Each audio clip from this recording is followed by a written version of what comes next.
Después del bautismo de Jesús, dice el texto de Mateo, el Espíritu conduce a Jesús al desierto para que fuera tentado por el diablo. Y después de estar sin comer 40 días y 40 noches, al final sintió hambre. Allora,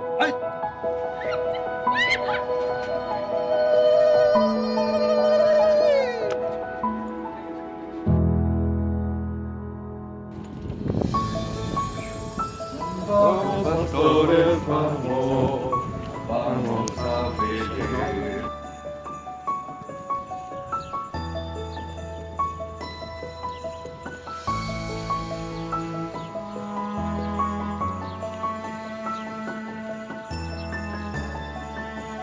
La basílica que vemos de frente a nosotros, esta parte de la fachada, es del año 540. Pueden ver ahí este triángulo, el arquitrabe, que lo ven allí como un marco que sobresale. Ese es de la basílica del año 540, la basílica más antigua que tenemos aquí en Tierra Santa. No fue destruida. Ya hablaremos un poco en la tarde acerca de la historia de esta basílica, pero les digo que es la más antigua, del año 540, obra del emperador Justiniano.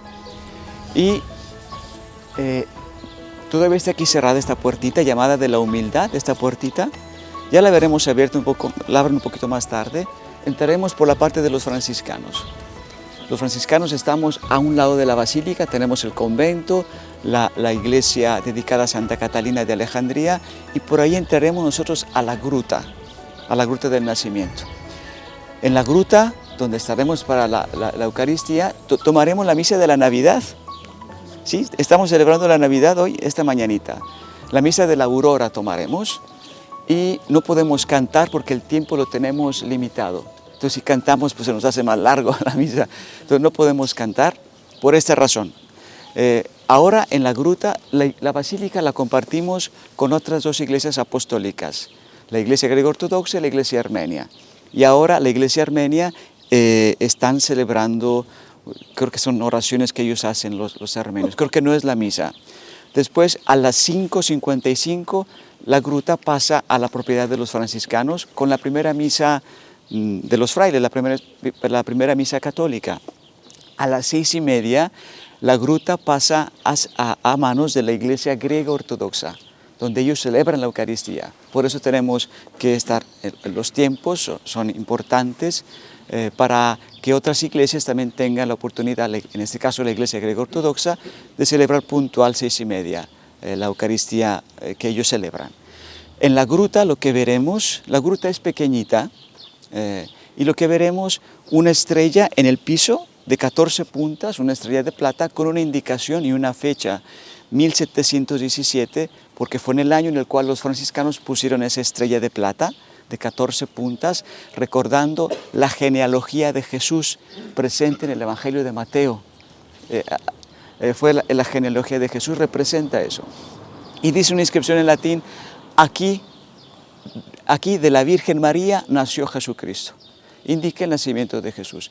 Esa se puede tocar y besar, pero no durante la misa, o a menos de que el sacristán les permita.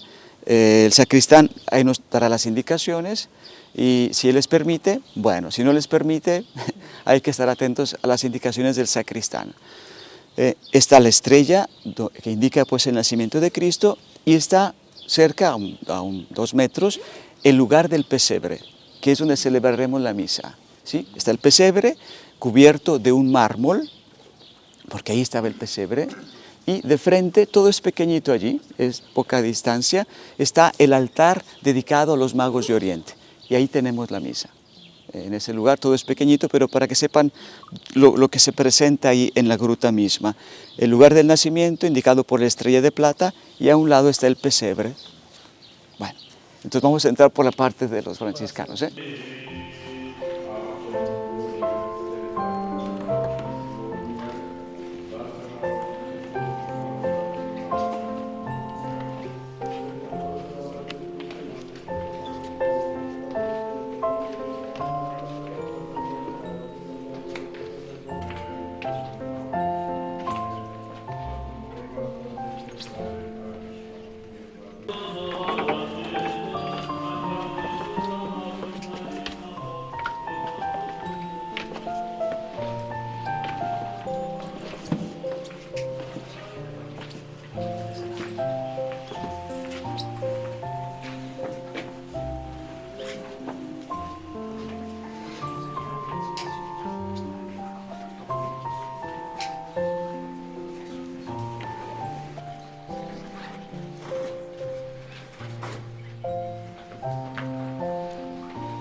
La gracia de nuestro Señor Jesucristo, el amor del Padre y la comunión del Espíritu Santo esté con todos ustedes. Y con tu espíritu.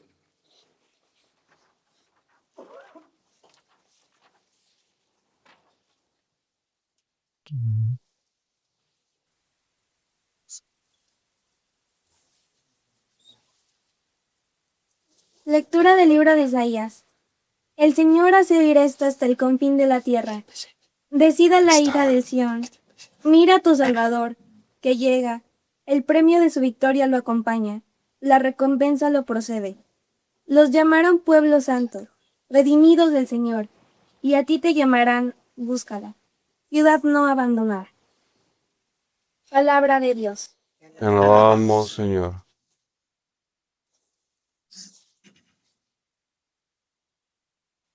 Aquí brilla una luz sobre nosotros porque nos ha nacido el Señor. Aquí brilla una luz en nosotros porque nos ha nacido el Señor. El Señor reina, la tierra goza, se alegran las islas innumerables. Los cielos pregonan su justicia y todos los pueblos contemplan su gloria. Sobre nosotros, porque nos ha nacido el Señor. Amanece la luz para el justo y la alegría para los rectos de corazón. Alegraos justos con el Señor, celebrad su santo nombre. Aquí brilla una luz en nosotros porque nos ha nacido el Señor. Lectura de la carta del apóstol San Pablo a Tito. Cuando se manifestó la bondad de Dios nuestro Salvador y su amor al hombre, no por las obras de justicia que hubiéramos hecho nosotros, sino según su propia misericordia, nos salvó por el baño del nuevo nacimiento y de la renovación del Espíritu Santo, que derramó copiosamente sobre nosotros, por medio de Jesucristo nuestro Salvador, para que, justificados por su gracia, seamos en esperanza herederos de la vida eterna. Palabra de Dios. Aleluya, aleluya. Gracias a la mano de bendición para que pueda proclamar Gloria ante tu a Dios evangelio, en del el Padre, Hijo y cielo y Espíritu en la Santo. tierra paz a los hombres que ama el Señor.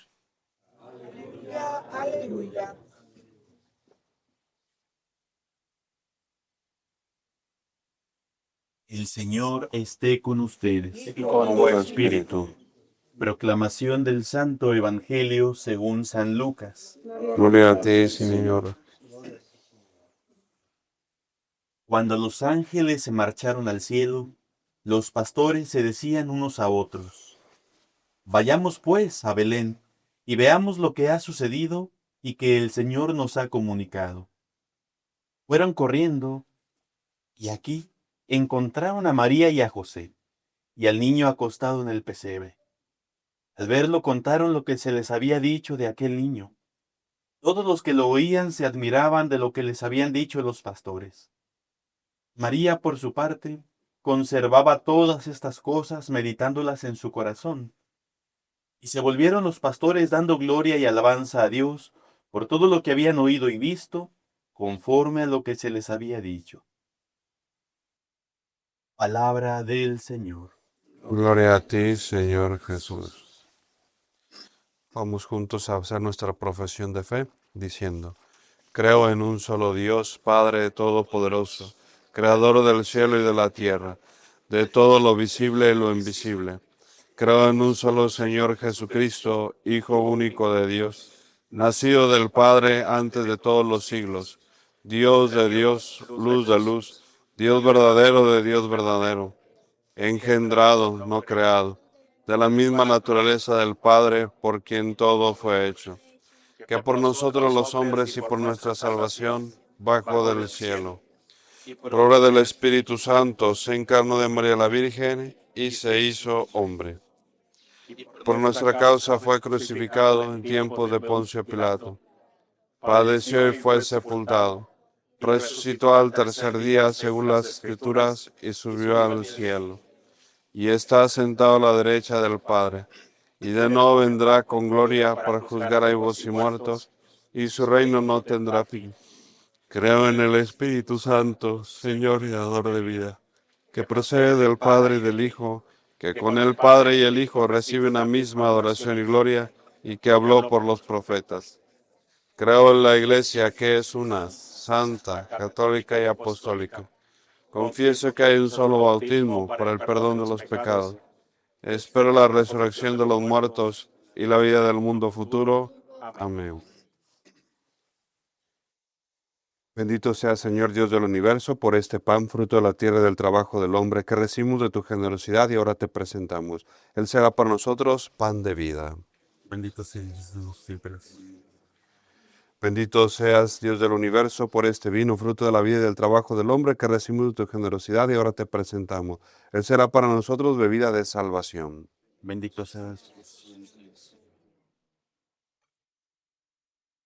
Oremos, hermanos, para que este sacrificio en medio de ustedes sea agradable a Dios Padre Todopoderoso. El Señor reciba de su mano este sacrificio para la alabanza y gloria de su nombre, para nuestro bien y de toda su iglesia.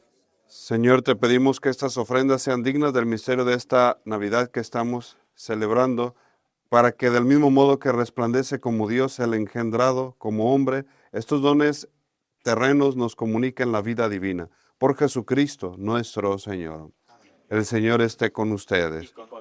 Levantemos el corazón. Demos gracias al Señor nuestro Dios. Es justo y necesario. En verdad es justo y necesario. Es nuestro deber y salvación darte gracias siempre y en todo lugar, Señor Padre Santo y Dios Todopoderoso y Eterno. Porque gracias al misterio del Verbo hecho carne, aquí la luz de tu gloria brilló ante nuestros ojos con nuevo resplandor, para que conociendo a Dios visiblemente, Él nos lleve al amor de lo invisible. Por eso con los ángeles y los arcángeles, tronos y dominaciones, y con todos los coros celestiales, cantamos sin cesar el himno de tu gloria. Santo, santo, santo es el Señor, Dios del universo. Llenos están el cielo y la tierra de tu gloria. Hosana en el cielo. Bendito el que viene en nombre del Señor. Hosana en el cielo.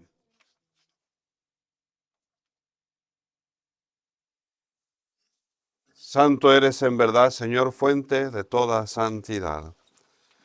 Por eso te pedimos que santifiques estos dones con la efusión de tu Espíritu, de manera que se conviertan para nosotros en el cuerpo y la sangre de Jesucristo nuestro Señor, el cual cuando iba a ser entregado a su pasión voluntariamente aceptada, tomó pan. Dándote gracias, lo partió y lo dio a sus discípulos, diciendo: Tomen y coman todos de él, porque esto es mi cuerpo que será entregado por ustedes.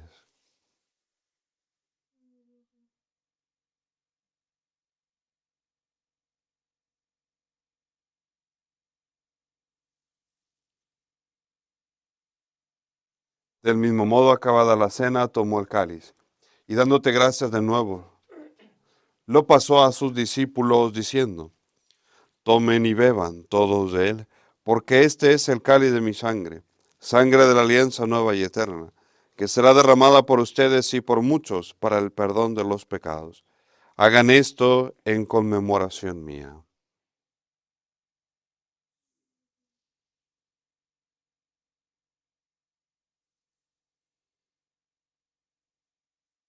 Este es el sacramento de nuestra fe. Anunciamos su muerte, proclamamos su resurrección. Ven, Señor Jesús. Así pues, Padre, al celebrar ahora el memorial de la muerte y resurrección de tu Hijo, te ofrecemos el pan de vida y el cáliz de salvación, y te damos gracias porque nos haces digno de servirte en tu presencia. Te pedimos humildemente que el Espíritu Santo congregue la unidad a cuantos participamos del cuerpo y la sangre de Cristo.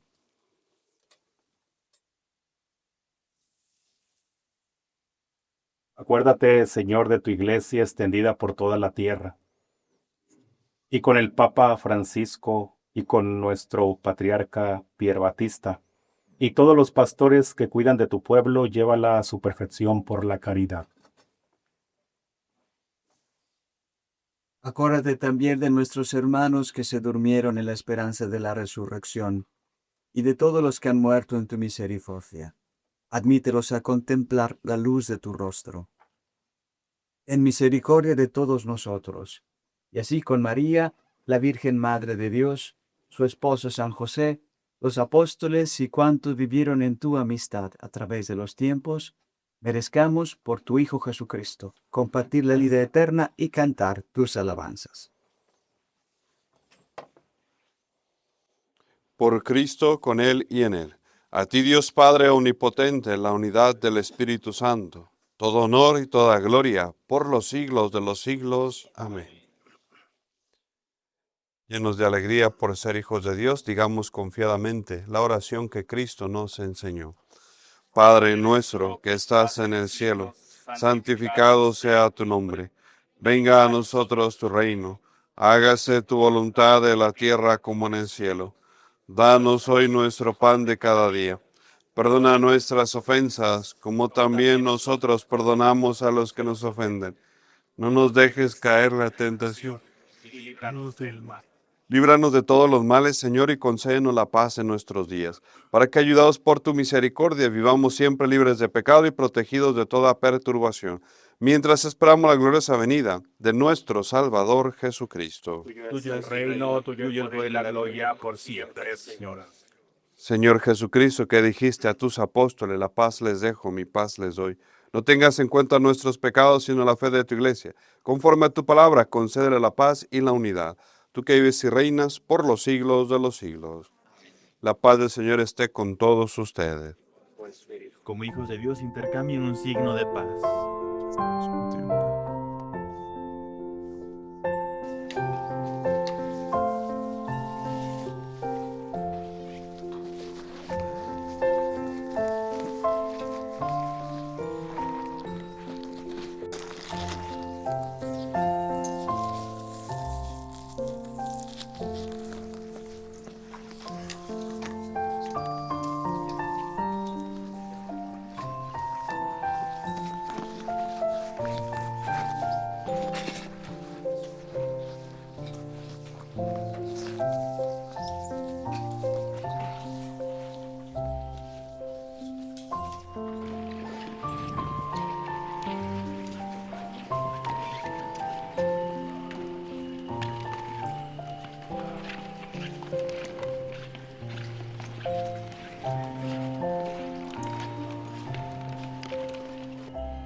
Entramos en una serie de grutas, también antiguas. Esta gruta se le llama la Gruta de San José. Pero antes de explicar por qué de San José, hay varias grutas. Como vemos, por ejemplo, hay una gruta por allá, esta misma gruta que es muy grande.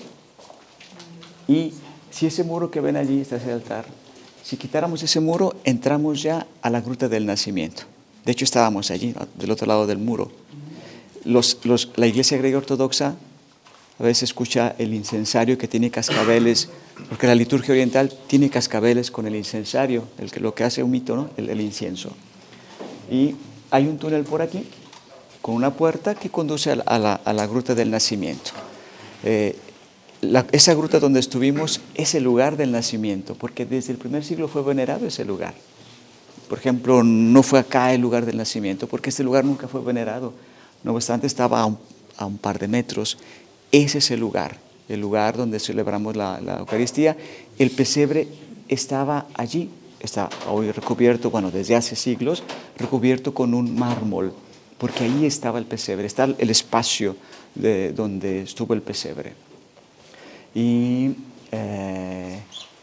esta gruta en la cual estamos nosotros se le llama de San José, porque cuando nace el niño Jesús, ¿sí? ¿Se acuerdan que Herodes el Grande, los magos de Oriente, guiados por la estrella, llegan a Jerusalén? Los magos de Oriente preguntan, no conocían las escrituras hebreas, los magos de Oriente.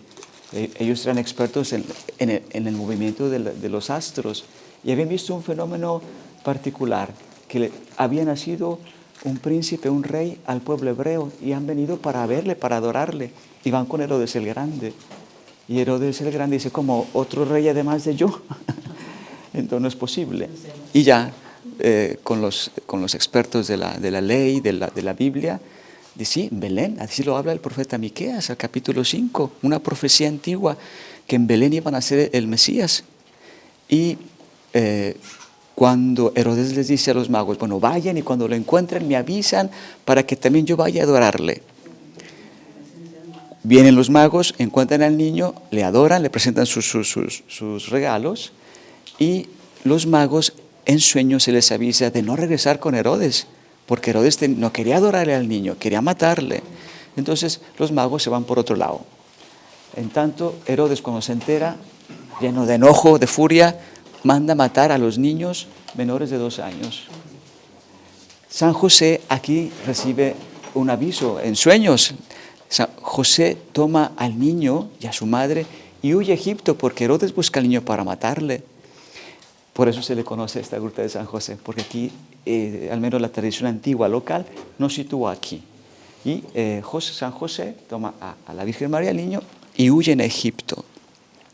Cuando Herodes el Grande murió en el año 4 después de Cristo.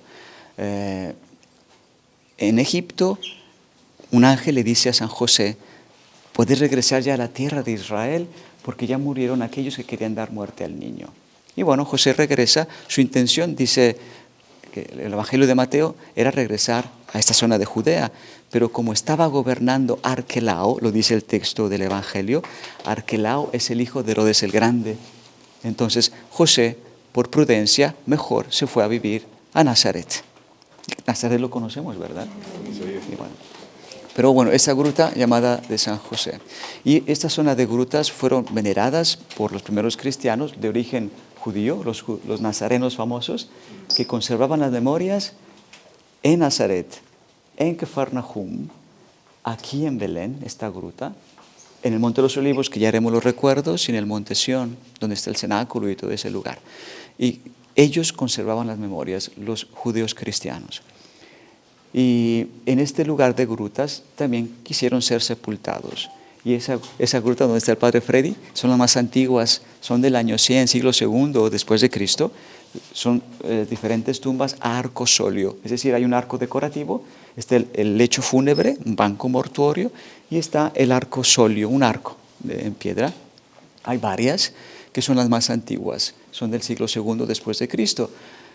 La devoción local ha atribuido a ese lugar las tumbas o los sepulcros de los niños inocentes, la tradición local, porque son las más antiguas.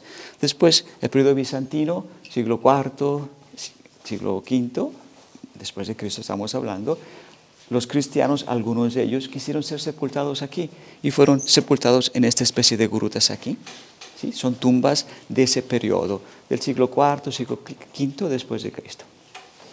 San Jerónimo, el famoso San Jerónimo, vivió aquí.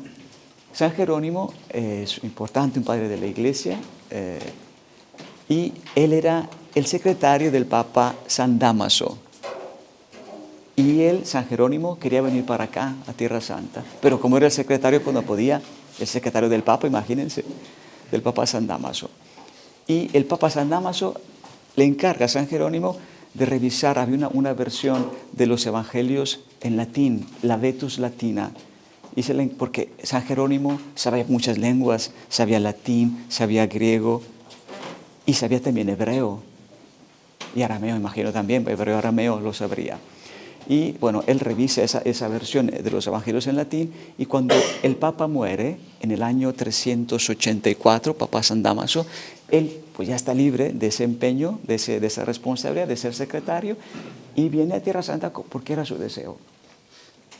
Y estando aquí, él funda un monasterio para varones aquí, en este lugar, en medio de las grutas, de las tumbas, aquí. Él funda un monasterio para varones. Y en este lugar, el Papa ya le había encargado, entonces él lo hace aquí. Y del Antiguo Testamento, su lengua sagrada es el hebreo arameo. Y el Nuevo Testamento estaba en griego. Él traduce toda esa Biblia, Antiguo y Nuevo Testamento, al latín vulgar que hablaban las personas, para que lo pudieran entender el texto. La Vulgata Latina de San Jerónimo fue escrita aquí, ¿sí? Un latín para que la gente común pudiera entenderlo. cuando se leía la escritura en latín, un latín vulgar. Quizás hoy la palabra vulgar suena feo, suena vulgar, pero el vulgo en latín creo que es el pueblo, o sea, en el sentido de que, no en el sentido peyorativo o feo, como hoy decimos esta palabra vulgar. Latín vulgar es el latín del pueblo, el latín que habla la gente, el latín común. No sé si me siguen. Bueno, él lo hizo aquí, en estas grutas. Y él, en uno de los comentarios que él tiene, no recuerdo cuál salmo, en sus comentarios a uno de los salmos, él dice una frase muy famosa que ustedes habrán escuchado seguramente: ignorancia de Cristo es ignorancia de las Escrituras, es ignorancia de Cristo.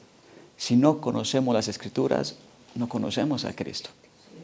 Él lo dice, y sí, lo dice en uno de los comentarios que él hace a uno de los salmos, que no recuerdo el número, a qué salmo hace ese comentario, pero lo dice, él lo dice, es una frase de él, de San Jerónimo. Y él muere aquí en las grutas, ahí en esa parte de esa gruta, muere en el año 420, porque su tumba está allí. ¿Sí? Fue sepultado allí, pero en un cierto momento de la historia, no sé en qué momento, sus restos fueron llevados a Roma y se encuentran, no recuerdo en qué año, pero se encuentran en Roma en la Basílica de Santa María la Mayor. Los que conocen por ahí, está en la capilla lateral, donde tiene un sagrario muy grande, un sagrario, no sé si lo han visto, un sagrario muy grande, una capillita, ahí están los restos de San Jerónimo, este famoso santo, un padre de la Iglesia, doctor de la Iglesia, ¿verdad? También, importante San Jerónimo. Creo que también él dice que muchas verdades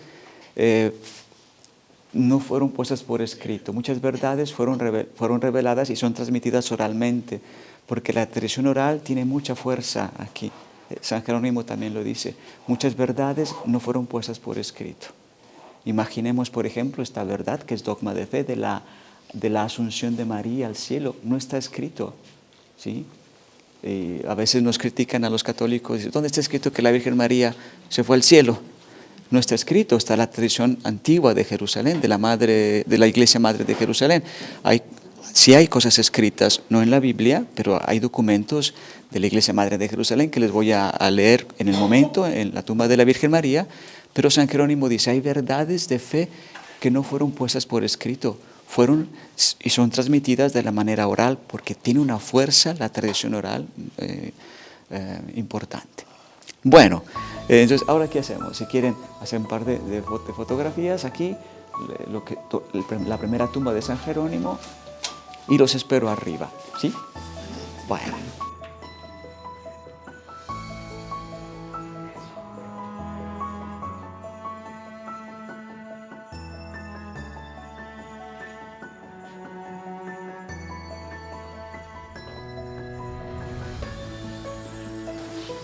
Cuando llegan los frailes están aquí, ya oficialmente están aquí desde 1347, ya están oficialmente aquí los franciscanos. Y bueno, ya hablaremos un poquito más en la tarde. Ellos tienen la basílica completamente, está bajo su responsabilidad, pero bueno, con el tiempo ya hablaremos esta tarde. Se comparte la basílica antigua, que en parte de la basílica antigua, parte de una de las ábsides laterales, parte de la basílica antigua del año 540. Cuando llegan los frailes, ya aquí había una devoción a esta santita, Santa Catalina de Alejandría. Esta santita vive en Alejandría de Egipto. ¿Sí? En el año 305, más o menos, el emperador Maximiano va a Alejandría y ofrece un banquete. Y Catalina de Alejandría trata de convertirlo al cristianismo, lo que el emperador se enojó.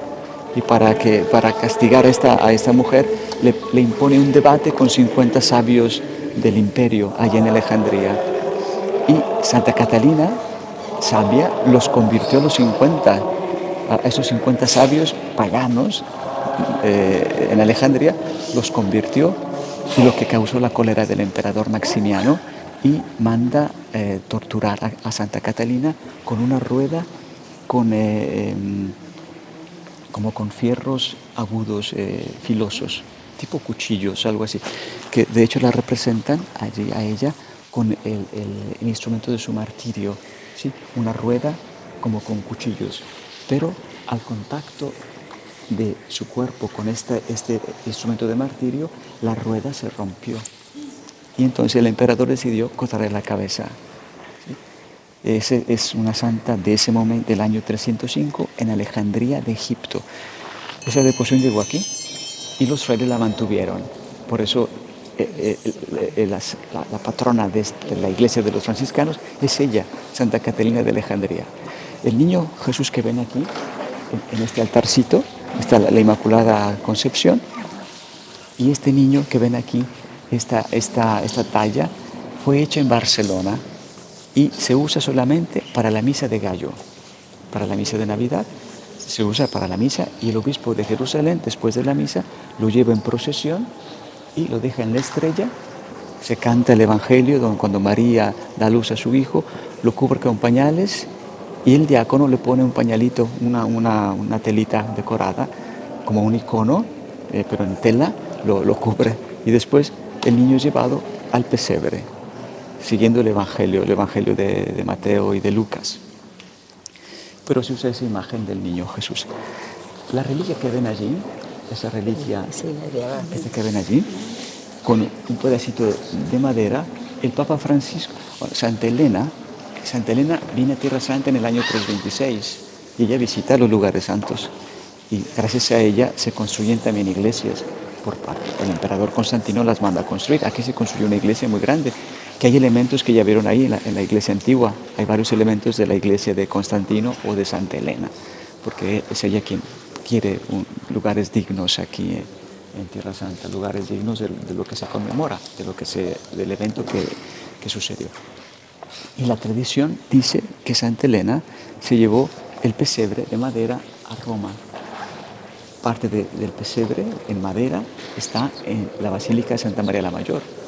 El Papa Francisco hace un par de años... Padre Tony. Invece da me sei andato da Alessandria. Padre Tony es un padre polaco, es el director de Casanova aquí de Belén. Casanova vi aspettavo, non siete venuti. Vuota, non c'è nessuno. Mi dispiace. Vaya padre. Y el Papa Francisco hace, me parece, 4 años que sacó un trocito de madera de esa reliquia de Santa María la Mayor y la regaló a los franciscanos. Y está aquí. Esa es la parte de la reliquia del pesebre que se encuentra en Santa Elena. Se llevó muchas reliquias de Tierra Santa. Parte de la cruz, el título INRI, que lo encontraron en Jerusalén, clavos. Se llevó varias reliquias a Santa Elena. La reliquia del pesebre se lo llevó Santa Elena, pero probablemente en Santa María la Mayor. Regularmente los pesebres en las grutas casas eran de piedra, ¿sí? Hoy vemos en algunos lugares todavía pesebres en las grutas casas. Tienen presente una gruta casa de piedra, ¿verdad? Lo que vimos en Nazaret. Si bien ahí no vemos un pesebre actual, pero regularmente los pesebres excavados en la piedra, donde se ponía la paja para que comieran los animales. Aquí tenemos esa estructura, esa parte cóncava, donde está el pesebre. Quizás en un tiempo, en los primeros siglos, se decidió recubrirlo con una madera preciosa, que fue la que se llevó Santa Elena. Pero la estructura del pesebre, después ya cubierto con un mármol que vieron allí, mármol oscuro, para recubrir la parte de piedra donde está el pesebre. Es decir, el pesebre está aquí, esta parte cóncava, ¿sí? Que lo han visto un poco profundo, ese pesebrito, ¿sí lo vieron? Es donde había la paja y donde se puso el niño Jesús. Bueno, vamos a salir y damos otra indicación. La fachada de la basílica, ¿sí? Es... bueno, ya vieron la basílica, ¿verdad? Es del año 540, es antiquísima, que podemos ver de la iglesia original, de Constantino y de Justiniano, ¿sí? El triángulo, este marco que ven aquí, este arquitrabe, un marco que es del periodo bizantino, ¿sí? Año 540. Después, en la época medieval, se hace una entrada diferente, es decir, arco a punta, que es de la época medieval de los cruzados. ¿Sí? Ellos embellecen la basílica, los mosaicos que están allí, y que ya quizás han visto y veremos ya con más detenimiento esta tarde, son de ese año, del año 1100. Sí, son de la época medieval los mosaicos, que son muy bonitos. Y después, en el año 1700, más o menos en ese periodo, se decide hacer otro ingreso para evitar la profanación con caballos dentro de la basílica, para evitar que algún musulmán entrara con caballo dentro de la basílica. Y se hizo esa puerta pequeñita, desde ese momento, desde 1700. Se le ha dado una connotación teológica a la puerta, y se le ha llamado la puerta de la humildad. ¿Por qué? ¿De la qué? De la humildad, la puerta de la humildad, porque para entrar a la basílica, los que estamos pequeñitos tenemos que agacharnos, ¿sí? Pero hay que bajar nuestro orgullo intelectual. ¿Cómo un Dios que se hace hombre? Para la mente es imposible, la razón dice, no, espera. Pero para la fe no. Entonces, nuestro orgullo intelectual, la razón, porque hay algunos que nos dicen, no, es imposible que Dios se haga hombre. Bueno, para Dios todo es posible, ¿no? Claro, nada es imposible para Dios, dice el arcángel Gabriel a la Virgen, ¿no? Dios todo lo puede. Entonces, para entrar hay que bajar nuestro orgullo para poder, en la fe, acoger este misterio de un Dios hecho hombre, de una Virgen Madre. Es un misterio que la razón me dice, oye, a ver, espérate, pero con la fe, digo, bueno, Señor, no comprendo porque mi razón es limitada, pero yo lo acojo en la fe, creo, porque Dios todo lo puede. Y por eso, en la puerta de la humildad hay que bajar nuestro orgullo intelectual para acoger al niño Dios. Un niño que es un niño ser humano, pero que también es Dios, un Dios poderoso. Por eso se le llama la puerta de la humildad. Bueno, ves esculpidos, son leones aunque no lo crean. La ciudad de Jerusalén contaba con fuentes, es decir, agua para que la gente viniera a la fuente a tomar agua, ¿verdad? Esa era una fuente un poco descuidada, hay varias fuentes muy descuidadas aquí en Jerusalén. Parte de la gruta de San Joaquín que compartimos en la iglesia de Santa Ana que veremos, y es el lugar antiguo donde la Virgen María nació. Pues tanto la iglesia griega ortodoxa como la iglesia católica, junto al icono de la Virgen, el Señor es uno. Este texto de Deuteronomio 6 es uno de los 613 mandamientos, y este es uno de los mandamientos en el cual los papás, el papá enseña a los hijos, porque dice el texto, escucha Israel, el Señor es el único Dios, enseñarás estas palabras a tus hijos, dentro de casa, fuera de casa, cuando te acuestes, etc. Hola, en el episodio de hoy vivimos uno de los momentos más emocionantes de toda la peregrinación. Al amanecer llegamos a la Basílica de la Natividad, en Belén, el lugar donde nació Jesús. Guiados por Fray Eduardo, descendimos hasta la Gruta de la Natividad y estuvimos frente al sitio exacto donde el Hijo de Dios vino al mundo. Pero la experiencia fue aún más profunda. Celebramos la Santa Misa en ese mismo lugar. Vivir la Eucaristía donde comenzó la historia de nuestra salvación es un regalo que transforma el corazón y que difícilmente puede describirse con palabras. También visitamos la Gruta de San José, completando un recorrido que nos permitió descubrir la riqueza espiritual, histórica y arqueológica de Belén. Si este episodio tocó tu corazón, compártelo con alguien más. Tal vez hoy esa persona necesita encontrarse con este mensaje. Y si aún no formas parte de nuestra comunidad, suscríbete a nuestro canal de YouTube y activa la campanita para acompañarnos cada viernes a las 7 de la noche en un recorrido por Tierra Santa de la mano de los franciscanos. Quizá mientras nos acompañas, Dios ya está sembrando en tu corazón el deseo de peregrinar. En peregrinaciones.mx llevamos más de 14 años haciendo este sueño realidad. Más de 18,000 peregrinos han vivido un encuentro inolvidable con Dios junto a nosotros. Tenemos salidas a Tierra Santa los días 10 y 25 de cada mes, y el día 25 también recorremos Roma y Asís. Escríbanos o ponte en contacto con cualquiera de nuestros promotores. Nos vemos el próximo viernes a las 7 de la noche en YouTube y Facebook. Y recuerda, en peregrinaciones.mx hacemos el viaje de tu vida.